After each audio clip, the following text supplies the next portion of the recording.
everyone. Today we are going to study exercise 1.1 Euclid division algorithm के base पर हमें HCF find करना है 135 एंड 225। HCF किससे फाइंड करना है? डिवीजन मेथड से। तो इसमें जो सबसे छोटा नंबर है कौन सा है? 135। इससे हमें 225 में डिवाइड करना है। 1 टाइम डिवाइड होगा, 2 टाइम्स इससे ज़्यादा हो जाएगा, तो हमने 1 टाइम डिवाइड किया। क्या आंसर आ गया हमारा? यहाँ पर 0 और ये हो गया 12 - 3 9 और यहाँ पर 1 90 आ गया। अब जब हम डिवीज़न मेथड अप्लाई करते हैं तो हमने डिवीज़न भी कर लिया, लेकिन फॉर्मूला क्या हम अप्लाई करते हैं? Dividend is equal to divisor into quotient plus remainder. यही अप्लाई करते हैं। क्लियर है? यहाँ पर dividend is equal to divisor into quotient plus remainder. अब हम ये वैल्यू यहाँ नोट करेंगे। डिविडेंड क्या था हमारा? 225 इक्वल टू डिवाइजर 135 इंटू ये क्वोशिएंट क्या था? 1 और रिमाइंडर है 90। अभी तक रिमाइंडर हमें 0 कैलकुलेट नहीं हुआ। It means remainder does not equal to 0। Remainder does not equal to 0। अभी डिवाइड और करना है। किस किस का डिवाइड करेंगे? अब हम क्या क्या लेना है? हमें डिवाइजर लेना है और रिमाइंडर लेना है। अब इन दोनों के कैलकुलेशन से नेक्स्ट स्टेप करेंगे। 90 का डिवाइड हमने किस में किया? डिवाइजर क्या है हमारा? 135, यानी 90 का डिवाइड 135 में करके देखा। 90 बन जा 90, 92 जा 180। इससे ज़्यादा हो गया तो हमें 1 टाइम ही डिवाइड करना है 90। क्या आंसर आएगा हमारे पास? 45 के 5 और 13 - 9 4 के। अब हम यहाँ नेक्स्ट लिखेंगे 135 इक्वल टू 90 इंटू 1 प्लस 45। अभी भी हमें रिमाइंडर 0 नहीं मिला। Remainder does not equal to 0। Remainder does not equal to 0। Next step फिर करेंगे। कब तक डिवाइड करते हैं? जब तक कि रिमाइंडर 0 नहीं मिल जाता। अब फिर से हमें क्या करना है? रिमाइंडर और डिवाइजर। तो हमारे पास रिमाइंडर हो गया 45 और डिवाइजर हो गया 90। अब ये डिवाइड हो गया 2 टाइम्स। 0 आ गया, क्रॉस करो, 0 लिख देते हैं। ओके, नेक्स्ट स्टेप में हो गया 90 equal to 45 into 2 plus remainder 0। अब रिमाइंडर हमारा 0 हो गया। इसका मतलब डिवाइड हमने यहीं पर स्टॉप कर दिया। अब डिवाइड नहीं करेंगे। अब आपको इससे क्या मिला कि हमारा इसमें HCF क्या है? तो जिस लास्ट नंबर से डिवाइड करने के बाद 0 मिलता है वही HCF होता है। तो HCF ऑफ किस नंबर का? 135 एंड 225। इसका HCF क्या होगा? 45, क्योंकि इसी से डिवाइड करने के बाद हमारे पास आंसर क्या आता है? 0। तो HCF क्या होगा इसमें? 45 होगा। क्लियर है? इसी टाइप से हम सेकंड पार्ट को करेंगे, बी पार्ट को। Okay, next part 2, 196 and 38220। इसका भी HCF देखना है। डिवीजन मेथड से 196 से डिवाइड किया हमने 38220। 38220। अब ये नंबर 5 डिजिट का नंबर है, ठीक है? तो हम जैसे डिवाइड करते हैं इसी प्रोसेस में डिवाइड करेंगे। 196 का पहले 382 में ट्राई करते हैं क्या आंसर आता है। 2 टाइम्स ज़्यादा हो जाएगा। ओके, तो हम क्या करेंगे? सबसे पहले 1 टाइम डिवाइड करेंगे।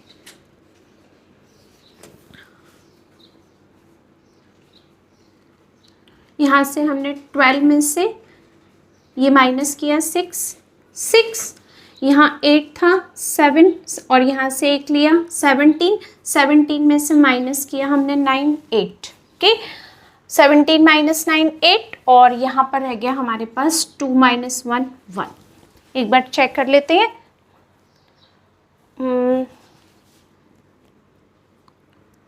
3, ओके, 186। अब हमने क्या नंबर लिया? यहाँ से 2। ये नंबर आ गया 2। अब आप इसको ट्राई करके देखो कितनी बार चला जाएगा यहाँ पर। करेक्ट है ना 190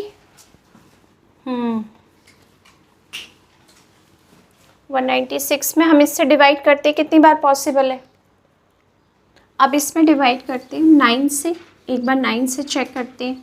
196 मल्टीप्लाई बाई 9, 9 इंटू 6 54, 81 और 1 86, और यहाँ पर हो गया 9 1 जा 9 70।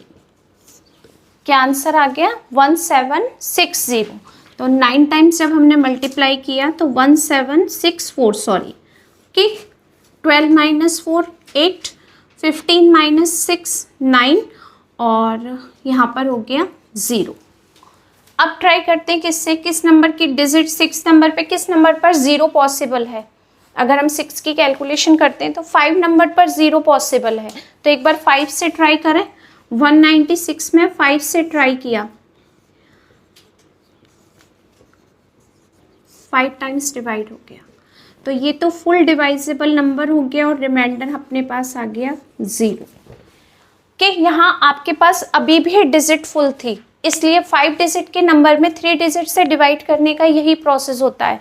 तो पहले पूरे प्रोसेस को हमने कैलकुलेट किया, अगर यहाँ रिमाइंडर होता तब आप इस रिमाइंडर से इसमें डिवाइड करते, लेकिन यहाँ पर अभी डिजिट रिमेनिंग थी, इसलिए हमने इस पूरे प्रोसेस को किया कैलकुलेट। अब इसको हम लिखते हैं, फॉर्मूला क्या है, dividend equal to divisor into quotient plus remainder, same formula. तो डिविडेंड क्या था हमारे पास 3822, डिवाइजर था 196, क्वोशिएंट 195 प्लस 0, रिमाइंडर 0। यहाँ पर रिमाइंडर आपको 0 कैलकुलेट हो गया।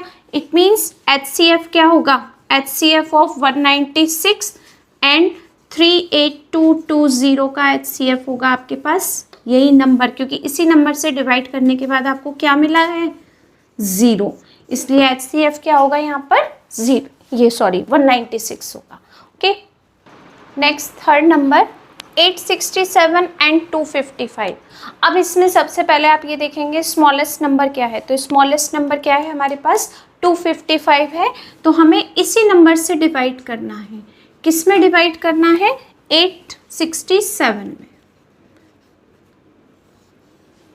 अब हमें डिवाइड करना है, तो अगर हम फर्स्ट नंबर से ट्राई करते हैं तो 2 4 जा 8, तो यहाँ 8 नंबर ज़्यादा हो जाएगा क्योंकि यहाँ पीछे 5 है, तो 2 अगर आपके पास एक्स्ट्रा होगा तो वो इंक्रीज़ हो जाएगा नंबर। तो इसको अगर हम ट्राई करें तो 3 से करते हैं, 4 से भी इंक्रीज़ हो जाएगा नंबर ज़्यादा।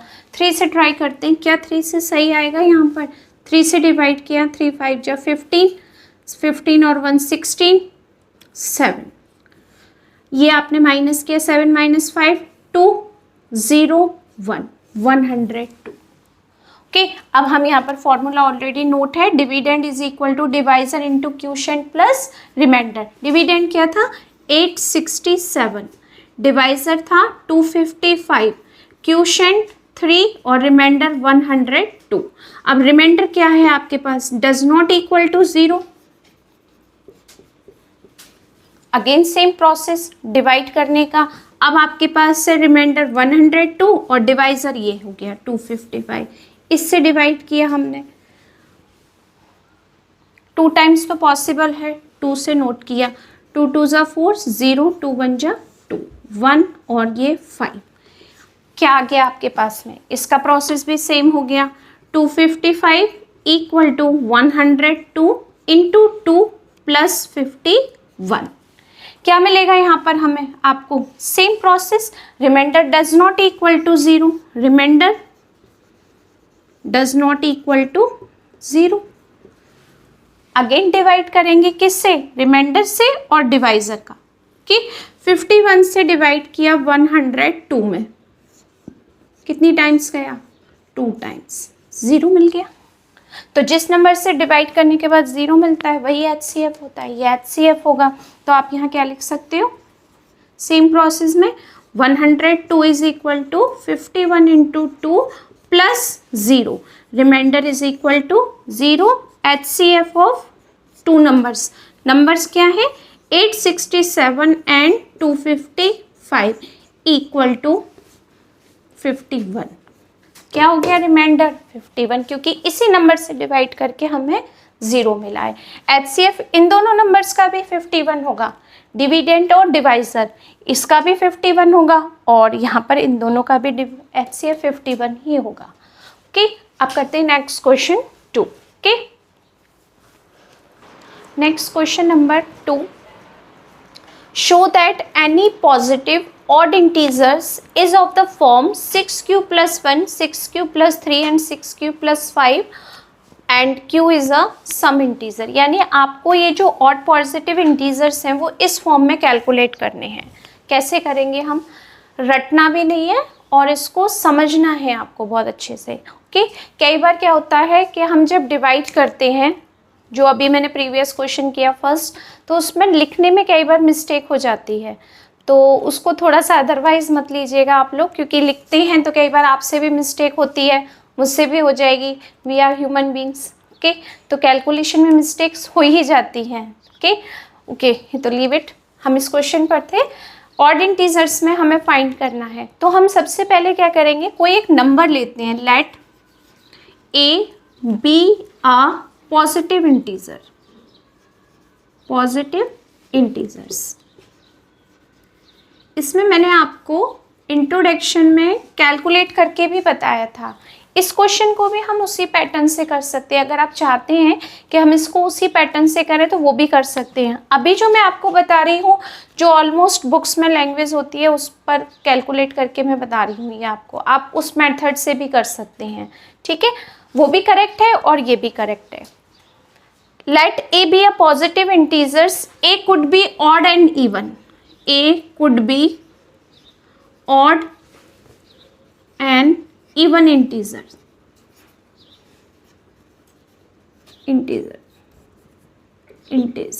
okay, लिख दिया हमने, ये भी इंफॉर्मेशन दे दी। अब देखते हैं, कोई भी एक नंबर है A, जब तक वो 6 से डिवाइड नहीं होगा इस फॉर्म में हम ला ही नहीं सकते।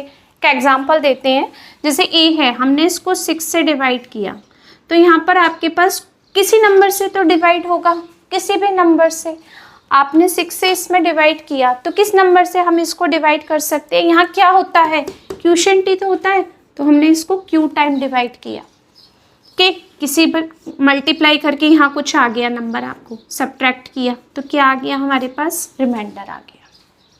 ठीक है, अब हमारा जो फॉर्मूला था हमने वो लिखा, dividend equal to divisor into quotient plus remainder, यही फॉर्मूला लिखते हैं।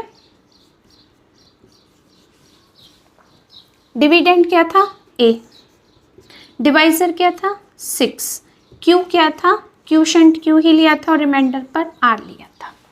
ठीक है, जब हमने ये चैप्टर रीड किया था, स्टार्टिंग की थी, तो वहाँ हमने देखा था रिमाइंडर जो होता है आपके पास में वो 0 से बड़ा होता है या इक्वल टू 0 होता है, यही होता है ना, या तो वो 0 से ग्रेटर होगा या इक्वल टू 0 के होगा रिमाइंडर, और डिवाइजर से हमेशा छोटा होता है, यानी डिवाइजर से रिमाइंडर हमेशा छोटा होगा। अभी आपके पास यहाँ जो रिमाइंडर आएगा, जो हमने डिवाइड करके देखा, तो वो रिमाइंडर किससे छोटा होगा, 6 से तो छोटा ही होगा। कौन कौन सी पॉसिबिलिटीज़ हो सकती हैं आपके पास, 0 हो सकता है, 1 भी हो सकता है, 2 भी हो सकता है, 3 भी हो सकता है, 4 भी हो सकता है और 5 भी हो सकता है, लेकिन इससे ज़्यादा नहीं हो सकता, 6 नहीं हो सकता। क्यों, क्योंकि डिवाइजर से रिमाइंडर सिर्फ छोटा होता है, इक्वल टू नहीं होता उसके। ठीक है, तो 6 से छोटे सारे नंबर्स हमने नोट कर दिए। अब हम क्या ये सारी वैल्यूज़ यहाँ पुट करके देख सकते हैं, देखते हैं। a equal to 6q, reminder 0 भी हो सकता है।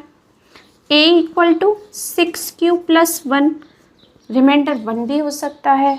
a equal to 6q plus 2 भी हो सकता है, पॉसिबिलिटीज़ है। a is equal to 6q plus 3 भी हो सकता है, और 4 और 5 भी हो सकता है। a equal to 6q plus 4 और a is equal to 6q plus 5 भी हो गया। यहाँ तक हमने कर लिया। अब हम इसमें ये देखते हैं 6q प्लस 0 को हम 6q भी लिख सकते हैं, 0 लिखने की 0 ऐड करते हैं तो सेम ही आता है। इसमें से कौन से इतने नंबर्स हैं आपके जो 2 से डिवाइजेबल हैं? 2 से डिवाइजेबल देखते हैं। ये 2 से डिवाइजेबल है, 2 3 जा 6। क्यू तो कुछ भी हो सकता है ना, इंटीजर बोला है उसने, क्यू इज सम इंटीजर, कुछ भी हो सकता है, यानी ये 2 से डिवाइजेबल है। ये 2 से डिवाइजेबल नहीं है क्योंकि यहाँ 1 है। यहाँ पर 2 से डिवाइड कर सकते हैं, आप 2 कॉमन ले सकते हो, तो 2 3 जा 6 प्लस 1, 2 से डिवाइड कर सकते हैं हम इसमें, ठीक है। इसमें नहीं कर सकते क्योंकि यहाँ 3 है। यहाँ कर सकते हैं हम 2 से डिवाइड, क्या आ गया 3q प्लस 2। अब आपके पास वेरियस पॉसिबिलिटीज़ तो ये हो गई हैं आपके पास किसकी, ए की, तो हम यहाँ लिख सकते हैं वेरियस पॉसिबिलिटीज़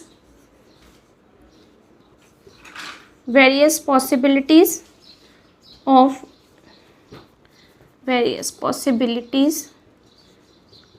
ए की इतनी सारी हमने वैरायटी दिखा दी। अब इसमें ऑड इंटीजर्स देखने हैं क्योंकि जो 2 से डिवाइजेबल हैं वो तो इवन इंटीजर्स हो गए, ये सारे इवन इंटीजर्स होंगे, लेकिन वो पूछ रहा है आपसे ऑड इंटीजर्स, तो जो 2 से डिवाइजेबल नहीं है वो सारे ऑड इंटीजर्स हो गए। तो यहाँ पर ऑड इंटीजर्स कौन कौन से मिल गए हमें? ऑड इंटीजर्स क्या क्या है? Odd integers 6q plus 1, a equal to 6q plus 1। Next है a is equal to 6q plus 3, और नेक्स्ट हो गया a is equal to 6q plus 5। यही तो प्रूफ करने के लिए कह रहा था वो आपसे। और q क्या है इसमें? q is a some integers, okay. q क्या है यहाँ पर? q is some integers.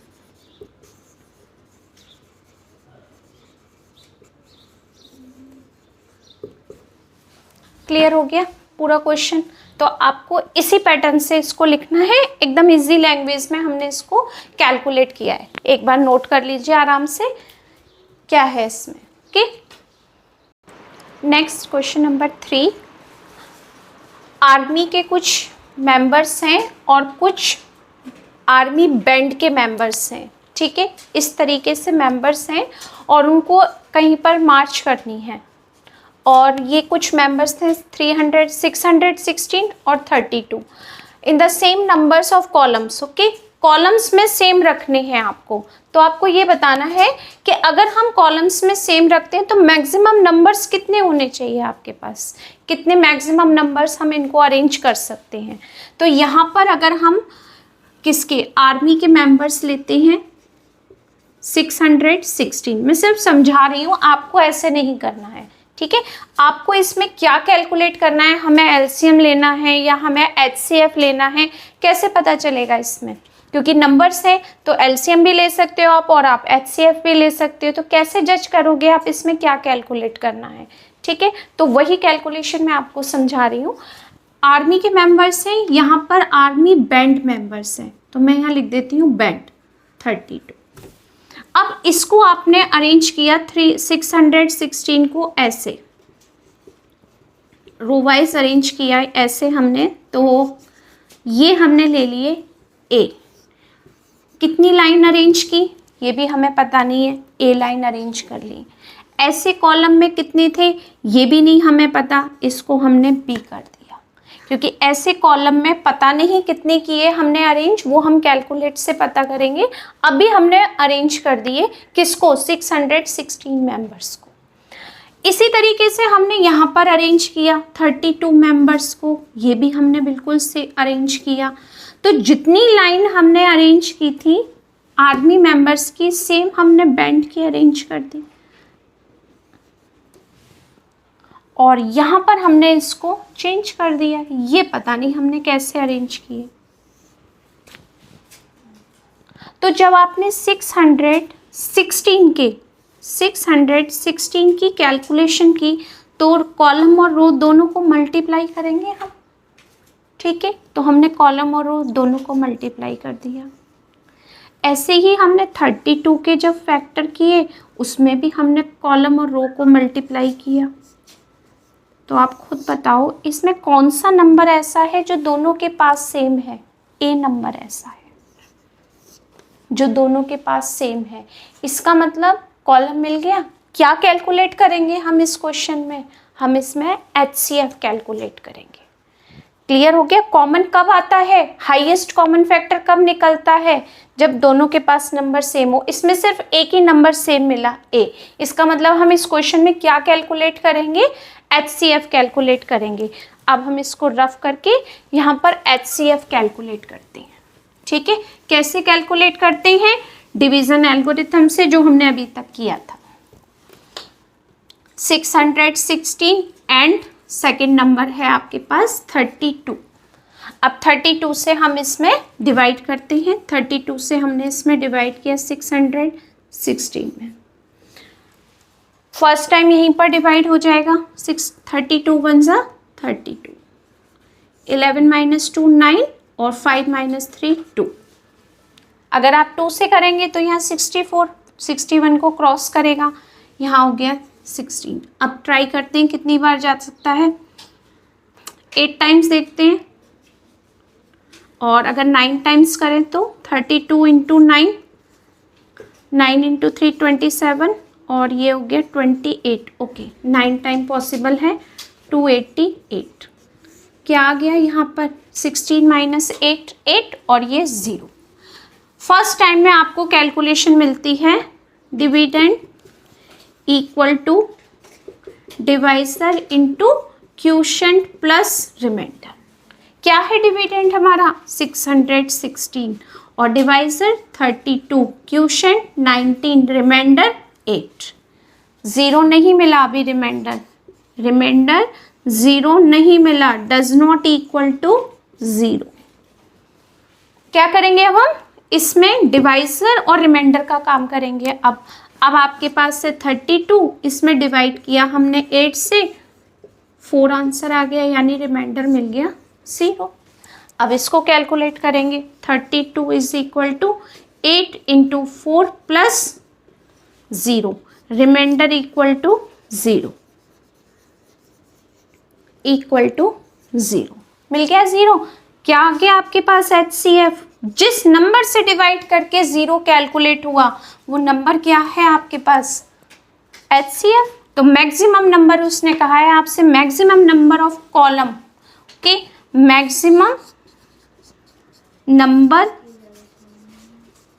Maximum number of column equal to 8।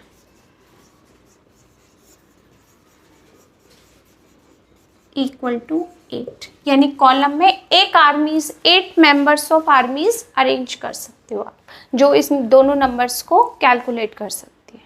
ठीक है, next question number 4, Euclid division lemma to show that the square of any positive integers either of the form 3m and 3m + 1 for some integers m। Okay, तो सबसे पहले square से पहले हमें integers को calculate करना होगा। ओके, लेट, जैसे हमने अभी किया था क्वेश्चन नंबर 3, सेम प्रोसेस से करेंगे। Let a b any positive integer.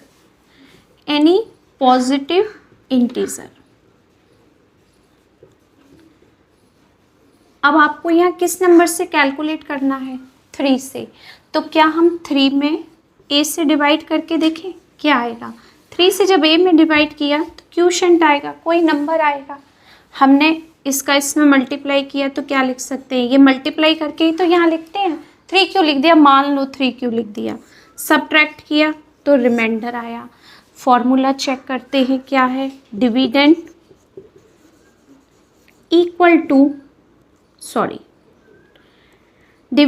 Equal to divisor into quotient plus remainder लिख दिया। अब यहाँ वैल्यू पुट करते हैं। डिविडेंड क्या है a, डिवाइजर क्या है 3, क्वोशिएंट क्या है q, और रिमाइंडर क्या है r। According to rule r जो है आपका वो 0 से बड़ा होता है और 0 के इक्वल होता है, एंड डिवाइजर से हमेशा छोटा होता है। ठीक है, यहाँ तक सबको सारी नॉलेज है। यहाँ तक हमारा जो प्रीवियस क्वेश्चन में था बिल्कुल हमने सेम लिखा है। अब हम देखते हैं जो रिमाइंडर होगा वो डिवाइजर से कितना छोटा हो सकता है। तो 3 नंबर है, इससे छोटा क्या होगा, 0 हो सकता है, 1 हो सकता है, 2। इससे ज़्यादा नहीं हो सकता, क्योंकि 3 तो आपको बिल्कुल इक्वल पर आ जाएगा। ठीक है, तो यानी 0 1 2 हो सकता है। हमने इस फॉर्मूले में पुट करके देखा, a is equal to 3q plus 0, a is equal to 3q plus 1 और a is equal to 3q plus 2 रख दिया। 0 प्लस करोगे तो बात एक ही है, 3q लिख सकते हैं हम इसको। ठीक है, अब q क्या है यहाँ पर, q इज एनी इंटीजर, कुछ भी हो सकता है q। क्यों? क्योंकि किसी भी नंबर से 3 में डिवाइड करोगे तो रिमाइंडर यही आएंगे और कुछ नहीं आएगा, और कैलकुलेट करोगे तब भी किसी भी तरीके से करोगे यही रिमाइंडर मिलेंगे आपको। ठीक है, तो यहाँ तक हमने कर दिया, लेकिन वो आपसे क्या कह रहा है, इन सब का स्क्वायर। अगर आपने अभी तो सिर्फ ये कैलकुलेट किया है, इनका square, show that the square of any positive integers either of the form 3m and 3m plus 1। आपने a को पॉजिटिव इंटीजर लिया, अब वो कह रहा है इन सबका स्क्वायर करना है। अब हम करते हैं इनका स्क्वायर।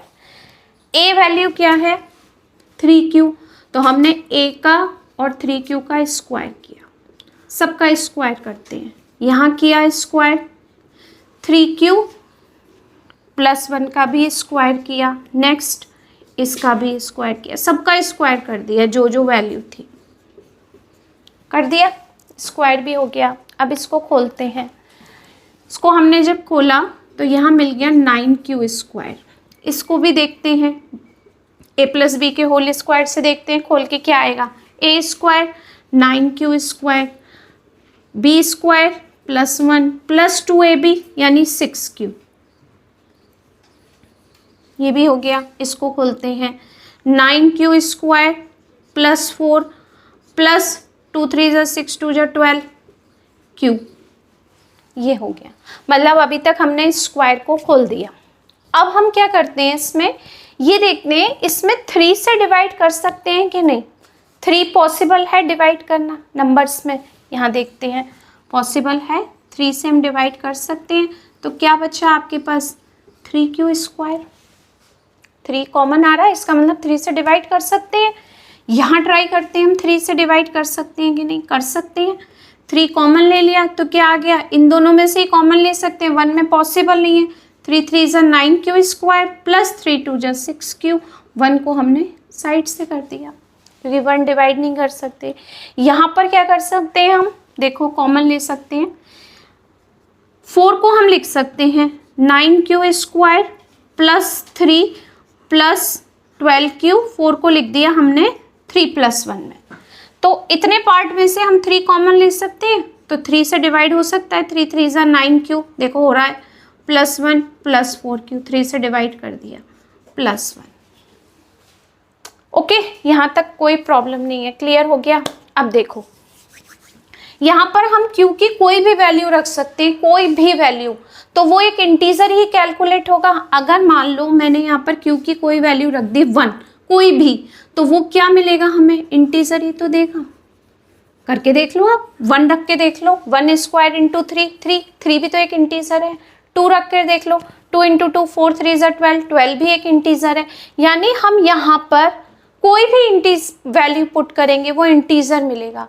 अब पता नहीं वो कैसे कैलकुलेट करेंगे हम, कोई भी नंबर रखकर, तो उसको हम एक वैल्यू, एक नाम दे सकते हैं। क्या, क्योंकि मिलेगा तो इंटीजर, इसको हमने एक नाम दे दिया, क्या, m। तो इस वैल्यू को अगर हम m कहेंगे तो पूरी वैल्यू का नाम क्या आ जाएगा, 3m। एक इंटीजर है ना जो आपको कैलकुलेट करने के बाद मिला। इसी तरीके से यहाँ पर भी q की कोई भी वैल्यू पुट करके देखो, क्या मिलेगा, इंटीजर ही मिलेगा। तो हम इसको क्या लिख सकते हैं, 3m + 1, ये भी एक इंटीजर हो गया, इसमें भी रख दिया हमने। बिल्कुल सेम प्रोसेस यहाँ किया कि यहाँ पर भी कोई भी वैल्यू पुट करेंगे, इंटीजर मिलेगा, उसको हमने कह दिया 3m + 1। तो क्या कंक्लूजन निकला कि किसी का भी स्क्वायर करेंगे हमें मिलेगा वही इंटीजर। तो m को क्या लिख सकते हैं, m इज सम इंटीजर्स, कुछ भी हो सकता है m यहाँ पर, कुछ भी। ठीक है, तो क्या निकला हमारा आंसर यहाँ पर, conclusion, squares of any positive integers, any positive integer is of the form 3m और 3m प्लस 1, यानी आप कोई भी पॉजिटिव इंटीजर करेंगे तो वो इसी फॉर्म में मिलेगा, 3m प्लस 1 3m प्लस 1 की फॉर्म में। यही पूछ रहा था वो आपसे, square of any positive integers, ये हमने कैलकुलेट किया। Okay, next question number 5 same है जो हमने अभी थर्ड और फोर्थ किया था, उसी पैटर्न में हम इसको करेंगे। Using Euclid division lemma to show that the cube of any positive integers either is the form of 9m 9m plus 1 and 9m plus 8, इस फॉर्म में आपको क्यू कैलकुलेट करने हैं। तो देखिए अगर हम 9 में कैलकुलेट करेंगे, कोई भी नंबर हमने लिया a से हमने 9 से डिवाइड किया, यहाँ q और रिमाइंडर में r, तो r अगर लेस देन होगा डिवाइजर से, तो अब देखो r की वैल्यूज़ क्या होंगी हमारे पास में, 8 तक हम कैलकुलेट करेंगे, फिर यहाँ कैलकुलेट करेंगे 8 तक, लेंदी हो जाएगा, बहुत लेंदी हो जाएगा, क्योंकि 8 तक कब तक हम 8 तक क्यूब कैलकुलेट करेंगे, क्योंकि उसने यहाँ पर क्यूब के लिए कहा है, तो क्यूब बहुत लंबा प्रोसेस हो जाएगा। अगर हम इसी को 3 से करें तो, क्योंकि 3 भी तो इसी का एक नंबर है, 9 का मल्टीपल, तो हम इसको 9 से नहीं करके 3 से कैलकुलेट करते हैं, जो आपके लिए बहुत ईजी हो जाएगा। ओके, तो हम इसी से करते हैं कैलकुलेट, इसको रफ करके, लेट, इसी पैटर्न में करते हैं इसको, let a b any integer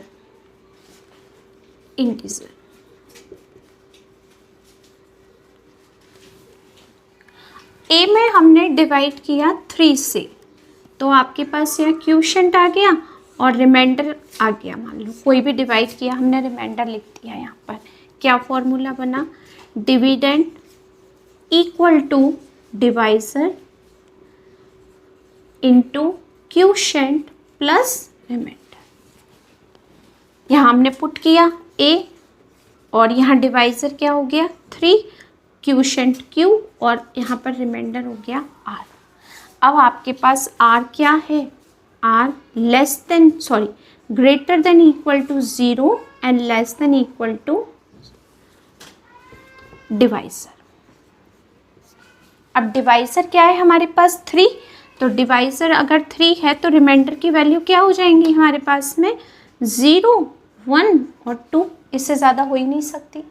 अब हमने यहाँ वैल्यू पुट की, a is equal to 3q plus 0 और a equal to 3q plus 1 और a equal to 3q plus 2, और हो ही नहीं सकती, ये हमने निकाल दिया। ठीक है, लेकिन उसने कहा है आपसे इसमें क्यूब, तो जब हमारे पास a के ये 3 वैल्यूज़ हैं तो इनके क्यूब भी यही होंगे इंटीजर्स, तो आप इनका क्यूब कैलकुलेट करोगे तो इसी टाइप की कुछ वैल्यूज़ आपको कैलकुलेट होंगी, किसी टाइप के कोई भी इंटीजर की आप वैल्यू कैलकुलेट करो इसी में मैच हो जाएंगी जो 3 से डिवाइजेबल नंबर है।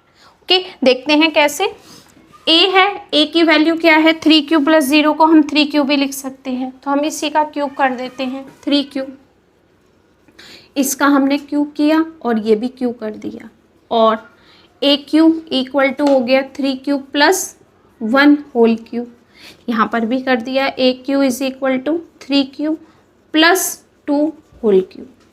3 नंबर्स हमें मिले थे, 3 इंटीजर्स, हमने सबकी यहाँ पर कैलकुलेशन कर दी। अब हम क्यू खोलते हैं, 3 का अगर क्यू करेंगे तो क्या आएगा 27 Q power 3।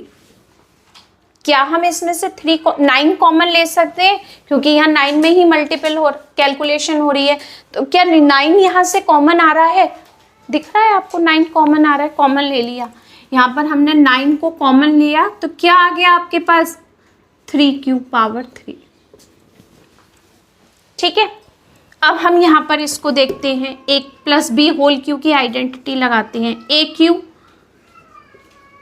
Plus B cube 1 plus 3 a square B, 3a square means 27 plus 3ab square 9ab square. ये कर दिया। क्या इसमें से 9 कॉमन आ सकता है? बिल्कुल आ सकता है। इसको हटा दो, इन तीनों में से कॉमन आ रहा है, 9 कॉमन लेंगे हम। 9 कॉमन लिया, 9 3 जा 27 Q plus 3 Q plus Q plus 1, ये अलग रख दिया हमने। A Q plus B Q plus 3 square B, तो ये ए स्क्वायर हो गया और ए 3 से मल्टीप्लाई किया, फिर 3ab स्क्वायर। ओके, ये फॉर्मूला हमने खोला। अब इसको भी खोलते हैं वापस से। ए Q equal to,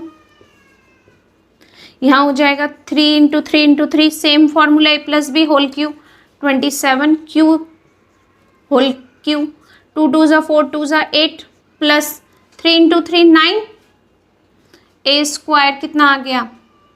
A square B, 3 3 जा 9 2 जा 18 3 जा 54 Q square plus 3a square B, A square ये हो गया 9 और ये हो गया 2, 18 इंटू 3 से मल्टीप्लाई 3a स्क्वायर बी आ गया प्लस 3ab स्क्वायर, 2 2 जा 4 3 जा 12 12 3 जा 36 क्यू। अब देखते हैं क्या इसमें से कॉमन है। इसमें से भी हम 9 का डिवाइड कर सकते हैं। 9 इसको नहीं, इसको साइड से कर देंगे। 3 Q power Q plus 6 Q square और ये 4 क्यू कॉमन ले लिया, ये एक तरफ हो गया। इतना कर दिया, ठीक है। अब यहाँ पर अगर हम क्यू की कोई भी वैल्यू पुट करते हैं, कोई भी वैल्यू, तो वो एक इंटीजर ही मिलेगी। तो वो इंटीजर क्या होगा? कुछ भी हो सकता है, पता नहीं क्या होगा, ठीक है। तो उस इंटीजर को हमने क्या कह दिया यहाँ पर? इसको m, पता नहीं क्या आएगा कैलकुलेशन करने के बाद, तो वो मिल गया m। इसी तरीके से यहाँ पर इसमें भी हमने q की कोई भी वैल्यू रखी तो वो भी हमें एक इंटीजर ही देगा। अब क्या वैल्यू हम रखेंगे और क्या इंटीजर मिलेगा वो आइडिया नहीं है, तो हम क्या रख सकते हैं यहाँ पर? इसको m रख दिया, तो ये क्या हो जाएगा? 9m प्लस 1 हो गया। सेम इसी तरीके से यहाँ भी हम कोई भी वैल्यू पुट कर सकते हैं और हमें कुछ भी मिल सकता है, तो ये भी हो गया 9m प्लस 8 हो गया। ये भी हमें मिल गया। तो यानी आपके पास ये 3 इंटीजर्स थे, अगर हमने इसका क्यूब किया तो इसी टाइप के नंबर्स आपको कैलकुलेट हुए, इंटीजर से हुआ। हेयर m क्या हो गया? m इज सम इंटीजर्स, कुछ भी हो सकता है m। ओके, तो ये इसी टाइप से आपको नोट करना है, पूरा कुछ नहीं करना। ये आप नोट करना चाहते हो करो, अदरवाइज कोई प्रॉब्लम नहीं है, बाकी पैटर्न यही है। ओके, नेक्स्ट वीडियो में हम स्टार्ट करेंगे एक्सरसाइज 1.2 फंडामेंटल थ्योरम के साथ। ओके।